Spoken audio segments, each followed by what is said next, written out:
Hello and good morning. My name is Francine Harrigan and I'm with the United Nations Department of Public Information. We're very pleased to have you all join us today to present the findings and the recommendations of the 50th session of the United Nations Commission on Population and Development. The CPD focuses this year on the changes in the age structure of the world population and their consequences for sustainable development, as outlined in the report of the United Nations Secretary General on the same topic. Today, to tell us about the report's key findings and the Commission's review, I'm pleased to welcome Mr. John Wilmot, Director, Population Division, UN Department of Economic and Social Affairs, and to his left, Mr.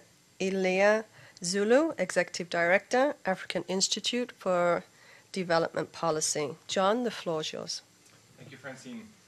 Well, as we all know, member states are now moving forward to implement the 2030 Agenda for Sustainable Development. This landmark agreement builds on the outcomes of major conferences and summits, including the International Conference on Population and Development held in Cairo in 1994. And the Commission on Population and Development, which convenes in its 50th session this week, is charged with reviewing the world's progress toward meeting the objectives of the Cairo Program of Action and related areas of the 2030 Agenda. For the 50th session, the Commission on Population and Development chose to examine the theme of changing population age structures and sustainable development. Historic changes in the age structure of human populations are taking place all across the globe, with major implications for sustainable development.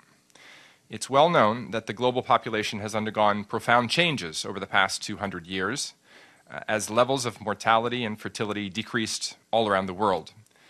This pair of changes, known together as the demographic transition, leads initially to rapid growth and a younger population, driven by an early reduction in child mortality, and then a subsequent decline in fertility triggers population aging, which is further accentuated by reductions in adult mortality and the resulting increase in the number of persons who survive to older ages.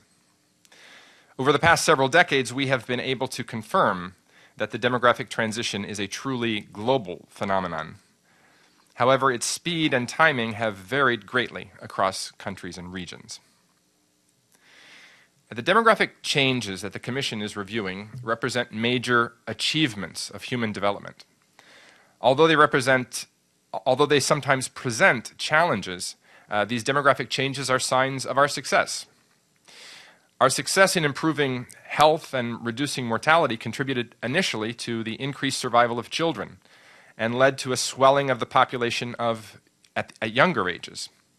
A little bit later, our success in enabling women and men to control the number and the timing of any children that they may wish to have has contributed to a decline in the birth rate. And this produces a temporary concentration of the population in the working age range. More recently, our continued success in reducing death rates, including among older persons and for deaths due to heart disease, cancer, and other causes previously considered intractable, has contributed to the further aging of the world's population.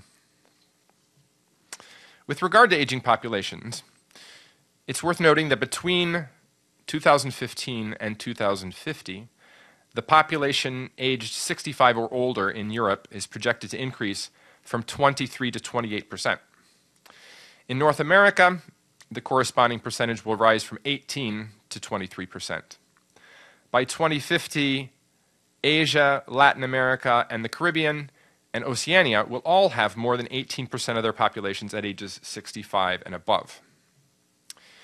Today, many countries are already implementing policies to adapt to these changing demographic circumstances.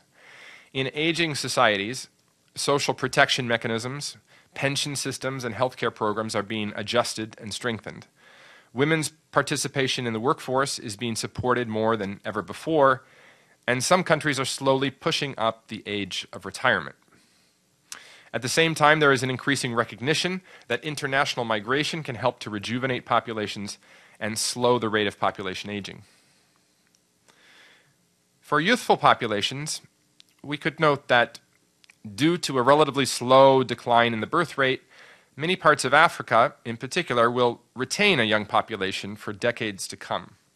Nevertheless, as the birth rate continues to fall, thanks in part to continuing investments in sexual and reproductive health, there will be an opportunity for a demographic dividend. As the relatively large youth cohorts of today enter the labor force of tomorrow, they will be responsible, on average, for a smaller number of children requiring their support, while the size of the older population will still be relatively small.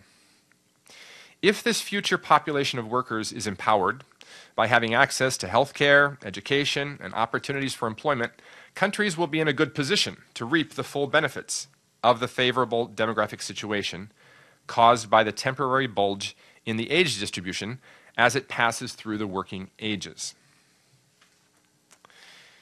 One topic that the Commission on Population Development has emphasized over the years is that of data.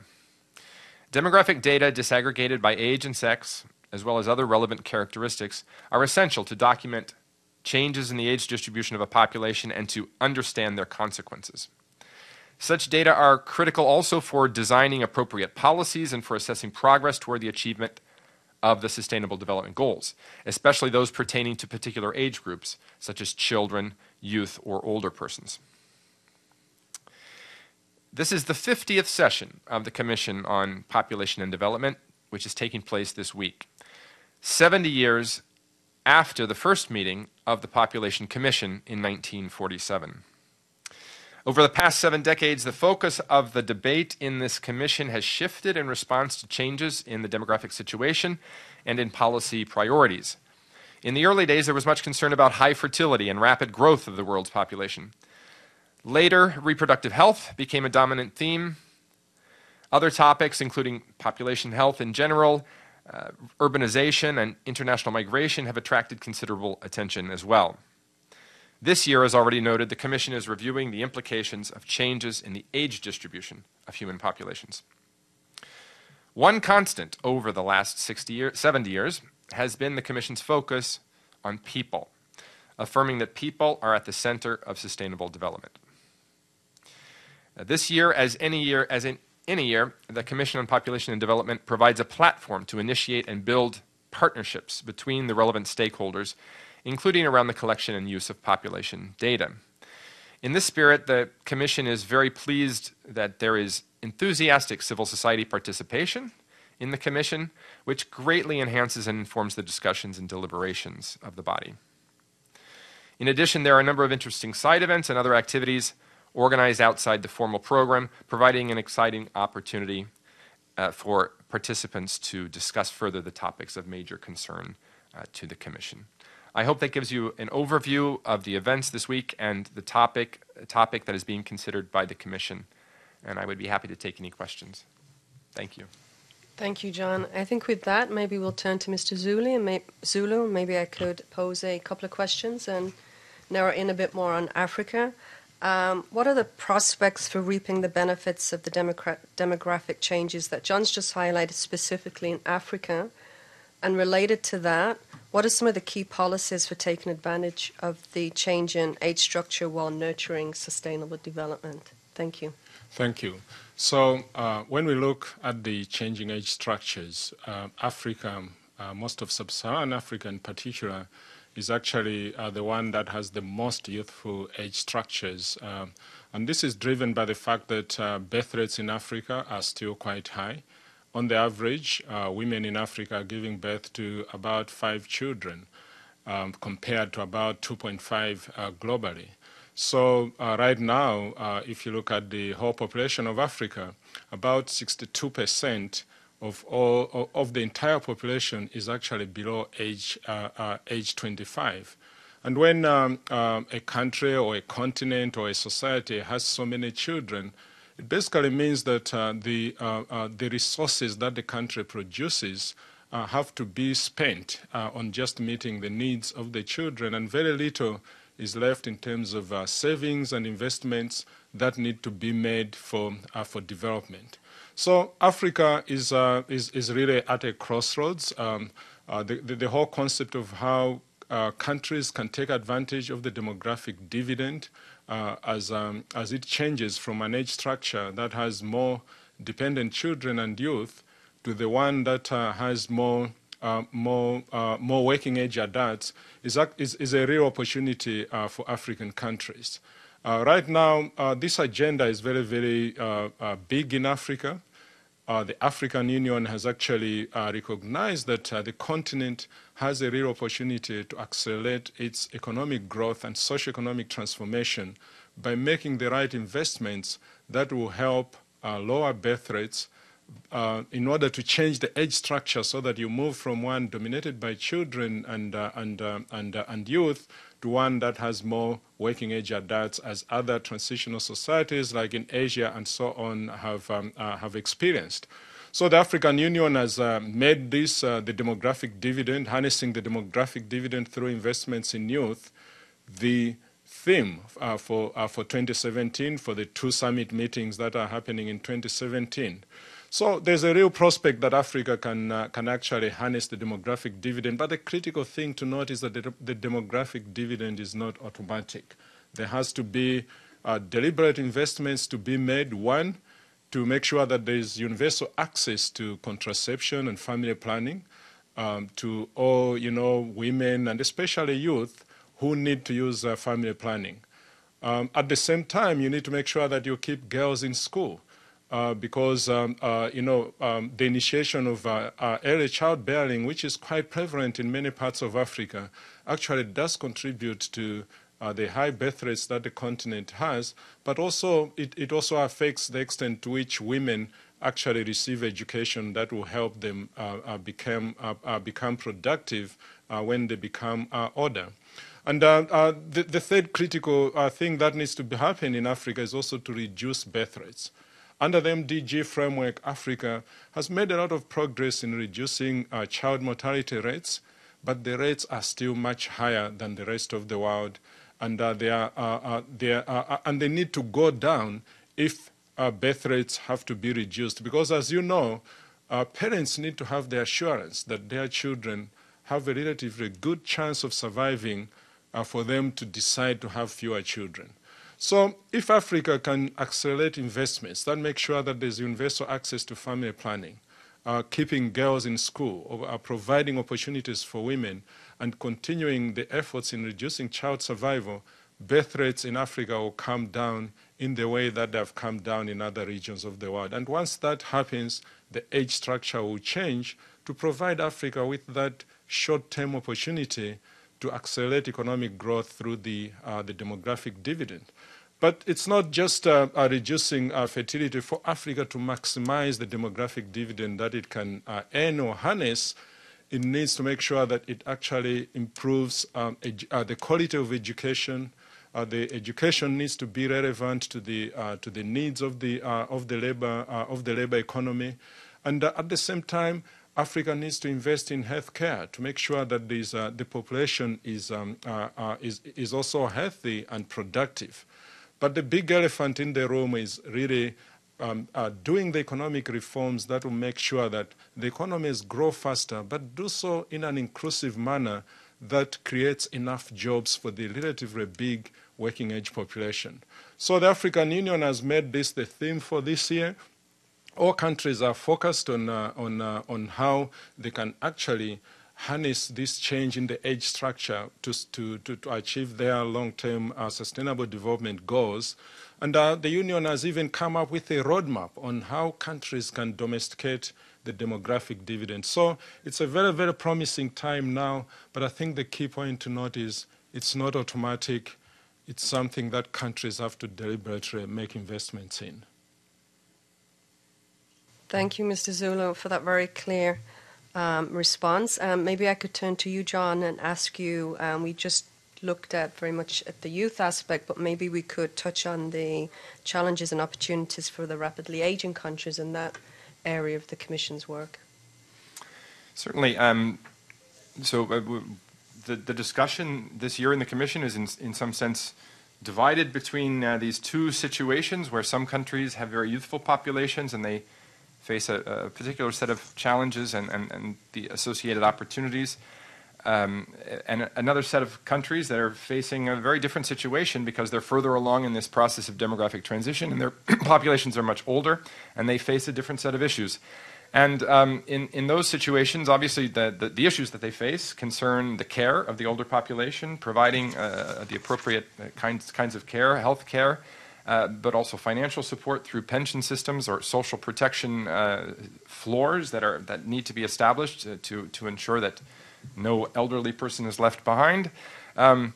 But so there are the mechanisms of providing care to the older population, which need attention, and there's the importance of having possibilities. Access to long-term care is very important for those in need, so that it does not overburden families who are faced with the situation of caring for elder relatives.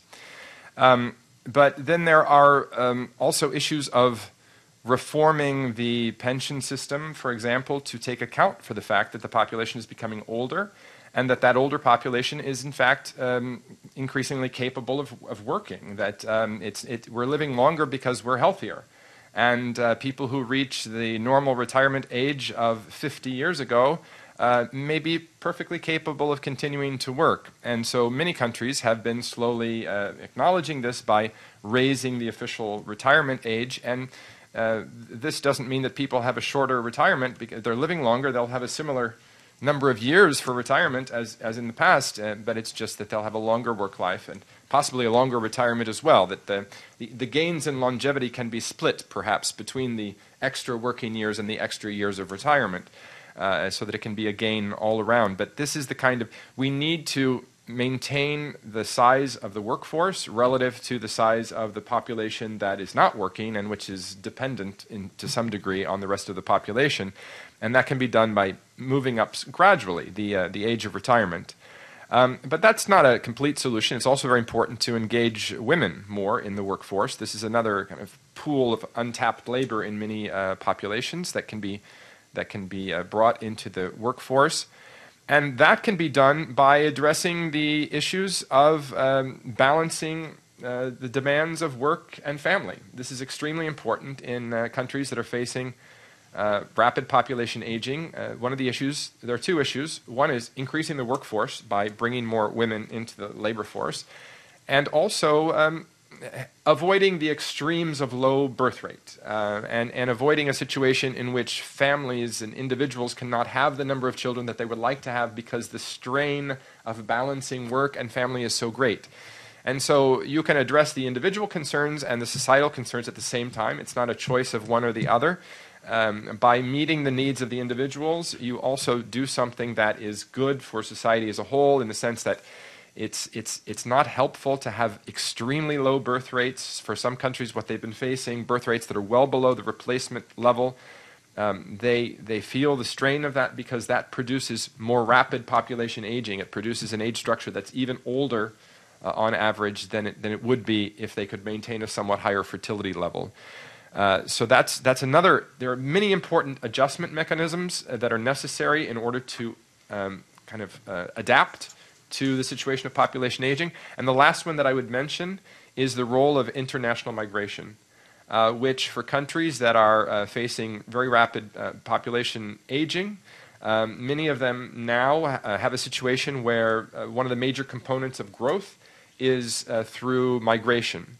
And migration not only adds people to the population, in particular it tends to add workers to the population and young adults, who then often have children and contribute to the rejuvenation of the population in some sense, both by coming in at young working ages and having children and contributing to the population. So for many populations, this is at least partial correction for the population aging. But it's important to remember that there's nothing that can stop population aging. Unless we're going to go back to high death rates and high fertility rates of the past, which had produced younger population structures.